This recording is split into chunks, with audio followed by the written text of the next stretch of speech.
Nag-brownout sa iba't ibang bahagi ng bansa matapos pumalya ang dalawang transmission line at 3 planta.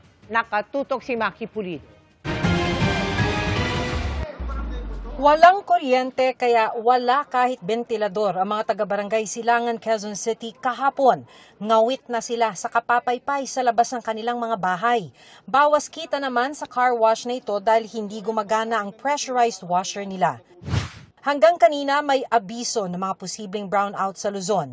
Ayon sa National Grid Corporation of the Philippines, posible yan mula alas 3 ng hapon hanggang alas 6 ng gabi sa bahagi ng Metro Manila, Batangas, Baguio City, Benguet, Pangasinan, Ilocos Norte, Isabela at Cagayan. May hiwalay na abiso ang Meralco na posibleng brownout mula alas 4 ng hapon kanina hanggang alas 10 ng gabi mamaya sa customers nila sa bahagi ng Cavite, Metro Manila, Rizal, Laguna, Bulacan at Quezon Province. Nasa website ng Meralco ang mga apektadong barangay.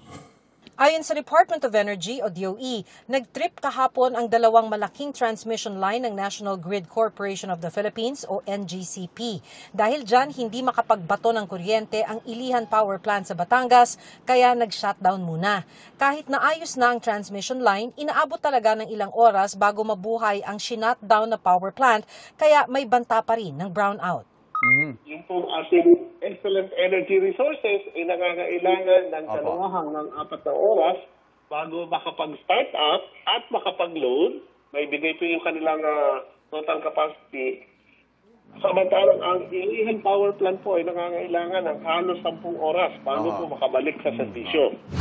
Ikalawang araw na rin ng brownout sa maraming lugar sa Visayas. Mula alas 3 ng hapon hanggang alas 10 mamayang gabi ang posibleng brownout sa ilang bahagi ng Cebu, Negros, Aklan, Antique, Capiz, Leyte, Iloilo, Guimaras, Biliran, Samar at Bohol. Sa Visayas, 3 malalaking planta naman ang pumalya, kaya may banta ng brownout. Magkasabay na po na tumaas ang ating konsumo ng kuryente, yung pong ating demand, dahil may kainitan po ang ating panahon. Pero hindi pa po nakabalik yung mga planta, kung kaya patuloy po yung naging yellow and red alert po sa Visayas.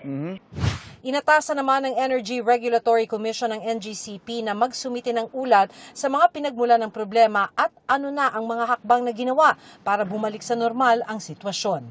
Maki Pulido, Nakatutok, 24 Oras.